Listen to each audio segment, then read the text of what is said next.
agak apalahnya dari jarak jauh dan sebagainya, itu satu hal yang saya khawatir justru energi jin yang masuk ke dalam badan itu ya kan, walaupun pakai salawat, pakai asmaul husna dan sebagainya.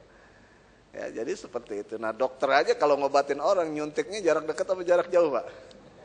Ya, kamu jauh-jauh 3 meter saya suntiknya saya lempar ya kan. Ya, jadi hati-hati juga dengan fenomena seperti itu. Kenapa? Karena rata-rata itu packagingnya itu Islam, Pak. Namanya nama Islam, bahkan pakai ya zikir-zikir Islam, tapi dalamannya itu adalah jin dan setan. Baik itu ya. Ada lagi, silakan.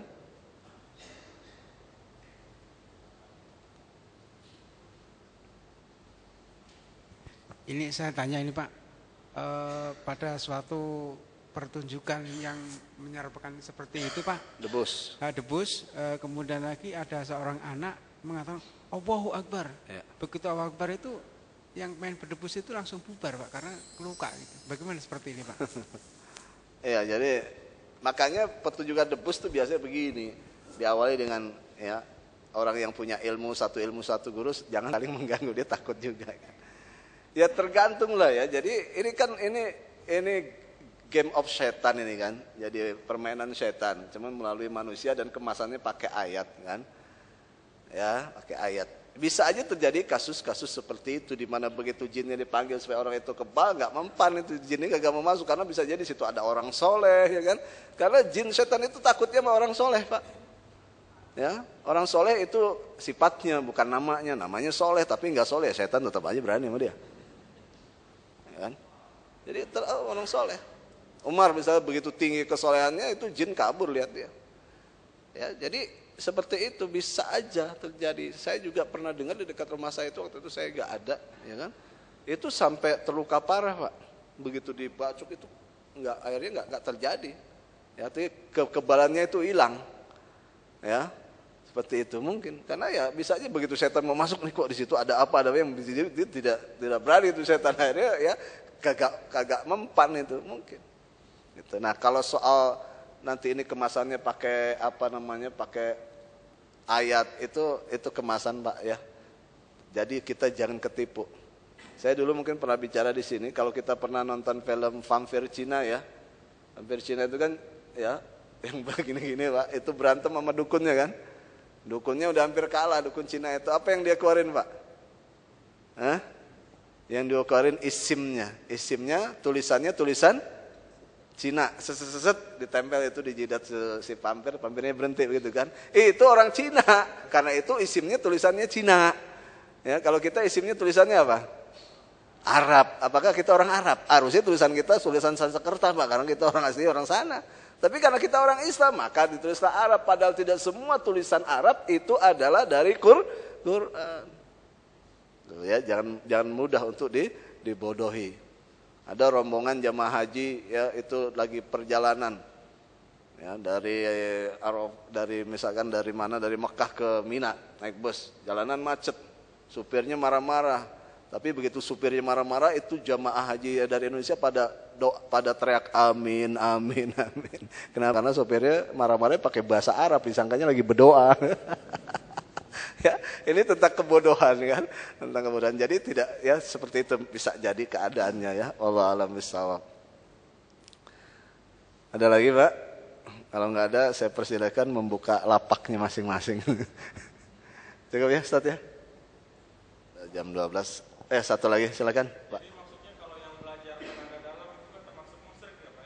Baik ya, tenaga dalam itu kan ya kalau tenaga dalam pengertian kita ya misalkan habis olahraga ya lari dan supaya kita ngambil napas ya untuk mengatur pernapasan kembali, itu saya pikir itu boleh-boleh saja. Tapi kalau tenaga dalam konteks ya untuk supaya dia punya sesuatu yang berlebihan, kekebalan ya, suatu yang luar biasa dari orang lain, itu sudah jadi aliran ilmu kanuragan Pak. Ya, cuman caranya dengan cara pernapasan. Dan kalau kita lihat seluruh ilmu pernapasan apapun juga namanya, itu kalau pengalaman saya yang pernah saya lihat juga, itu sebetulnya intisari daripada ilmu dukun. Ya, ilmu dukun. Cuman tahun 90-an dia dikembangkan dengan berbagai macam nama, Pak. Makanya hampir semua ilmu pernapasan ujungnya itu adalah pada pengobatan alternatif jarak jauh. Ya, apa aja. Saya pernah di Indosat, saya jelasin masalah ini. Kemudian ada seorang ibu, Pak Ustadz, saya dulu punya pengalaman belajar ilmu pernapasan, itu dengan pernapasan saya bisa mengawetkan makanan. Gimana Bu caranya? Iya, ya, terus saya pakai jus itu awet Pak Ustadz, yang harusnya basi dalam sehari 2 hari, itu sampai 4 hari, 5 hari dia nggak basi. Saya pikir kalau memang itu awet berarti ada variabel lain yang bekerja di situ kan? Dan itu berarti kita resign Pak, mundur ke belakang Pak. Berarti teknologi kita mundur kan? Nggak ada teknologi kulkas, nggak ada teknologi yang lain. Ya, orang baru belajar ilmu pernapasan sekali 2 kali, ya, kemudian sudah sesuatu yang luar biasa keluar dari dirinya. Ini ada variabel lain bekerja. Kecuali memang dia olah fisik Pak, olah fisik kuat fisiknya, kemudian dia juga latih. Ya, setelah olah fisik itu ya pernapasannya ya secara rutin itu boleh, tetapi ketika dia khusus ilmu pernapasan ANSI, saya khawatir itu sangat mudah dan rentan diintervensi oleh jin dan setan gitu. Maksudnya kalau pengisian itu termasuk memperhilang, Ya. kalau kita usaha sendiri tidak termasuk. Ya, kalau pendadaran ya, istilahnya ada pendadaran ya. Itu sudah otomatis itu jin Pak yang dimasukkan Pak. Walaupun mungkin istilah mereka tidak jin karena mereka nggak mau ngomong gitu kan. Bisa jadi ini adalah energi apalah namanya. Ya, energi apa ya, silakan itu nama-nama, tetapi ya itu kan masih zon. Kalau saya berpegang pada nas Quran, nas hadis ya, bahwa itu bisa jadi ada tipu daya jin dan setan karena dalam hadis itu adalah qarin. Ya, pendadaran orang dan biasanya tiba-tiba dengan set dimasukkan begitu dia bisa menjadi kebal atau dan sebagainya, itu yang berarti ada variabel yang bekerja. Sebab di sini tidak ada ya, di Quran itu kan energi itu jelas Pak yang namanya energi. Energi yang Allah ciptakan itu biasanya untuk kepentingan manusia secara massal. Misalkan energi matahari, energi air, ya, energi angin, energi ya panas bumi, itu biasanya langsung menyentuh kebutuhan manusia secara konkret. Tapi dengan ilmu-ilmu begitu kemudian ya mereka memakai istilah energi, silakan saja. Cuman saya khawatir itu amat sangat rentan dan mudah diintervensi oleh jin dan setan. Begitu ya. Allah alam bisawab. Tapi kalau kita misalkan ingin jago dan sebagainya, ya kita latihan seni bela diri. Kita mau kuat, latih fisik kita.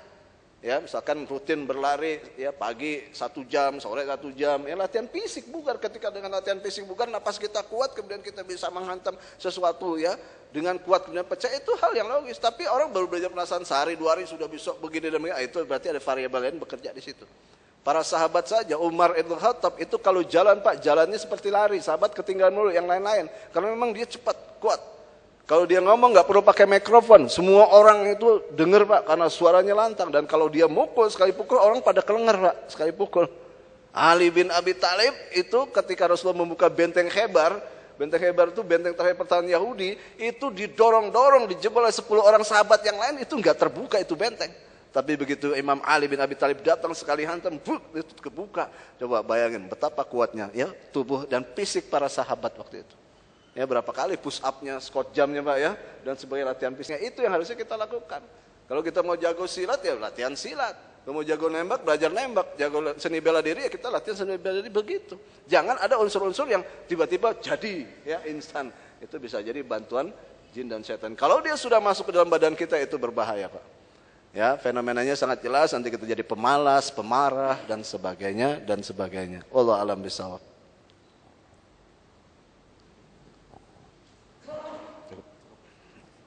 Baik, jamaah rahimakumullah, saya cukupkan sampai sini, mudah-mudahan bermanfaat ya.